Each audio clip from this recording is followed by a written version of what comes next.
Welcome to Our Jewish Roots.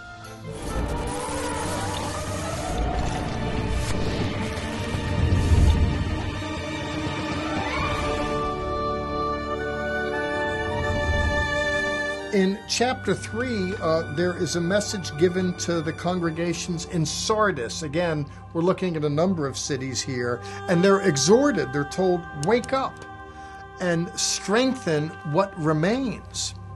The whole idea of falling asleep is very common in, if you look in the New Testament, there's this eschatological watchfulness. People fall asleep.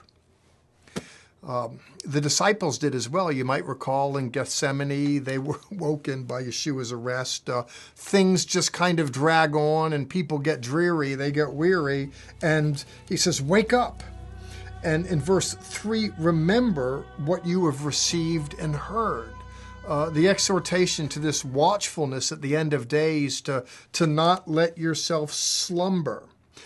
There's a message given to another congregation here to the east of Ephesus and Philadelphia. He says in verse 8, I know your deeds.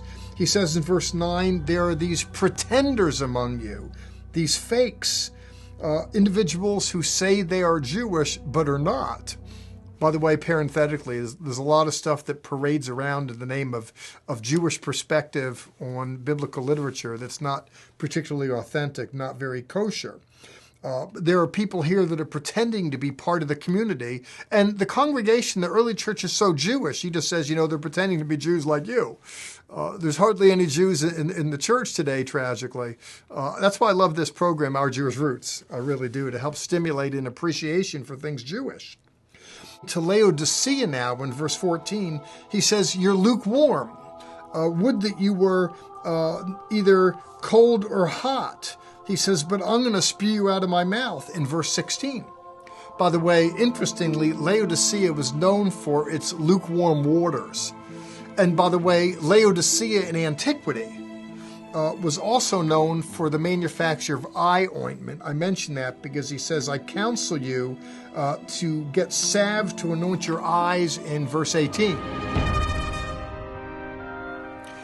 In chapter 4, there's this wonderful experience where the author is beckoned to go up.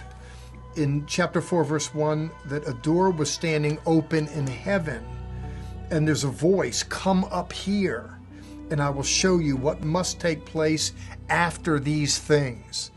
Things are going to be described in short order, but he's beckoned to come up and, in effect, experience something of a worship service on steroids. I mention that because we're told in verse 2, immediately I was in the Ruach, in the Spirit, and behold, a throne was standing in heaven, and one seated on the throne.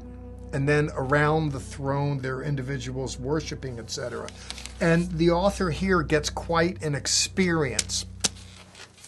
All that said, I want to, here at the outset of this segment, underscore the importance of experience. In religion, that can be marginalized, unfortunately, in some circles. But, I believe that people need to have something that's impactful, something that's painted on their imagination. And I mention that because here, there's a bad moon rising. But on the front end of that, there's a vision of God which gives a kind of encouragement and a strengthening to bear up with the troubles of the day. And oh goodness, we are going to be seeing troubles of the day in short order. But first, there's this experience likened to Isaiah in chapter 6, where the Lord beckons him up and he has a vision. I saw the Lord, and holy, holy, holy, kadosh, kadosh, kadosh, Adonai Tzevaot. Holy, holy, holy is the Lord God Almighty. There's only one vision in Isaiah the prophet. He was a writing prophet. These visions are all over here, but we're told here that there's various visions. Verses 6 and 7, there are these creatures that emerge, a lion, an ox, a face like a man, an eagle. And when we get in the book of Ezekiel, And in the books of Daniel as well, we see this same kind of imagery. Fascinating, shocking, scary. There are these living creatures in verse 8, and they can't. Kadosh, Kadosh, Kadosh, Adonai Tzivaot. Holy, holy, holy is the Lord of hosts, who was and who is to come. We're told in verse 9 that these living creatures would give glory and honor and thanks to the one seated on the throne. We see this in Ezekiel as well. There's the Merkabah, the chariot. There's this picture of God in the heavens swirling around. People think flying saucers on occasion. Fascinating imagery.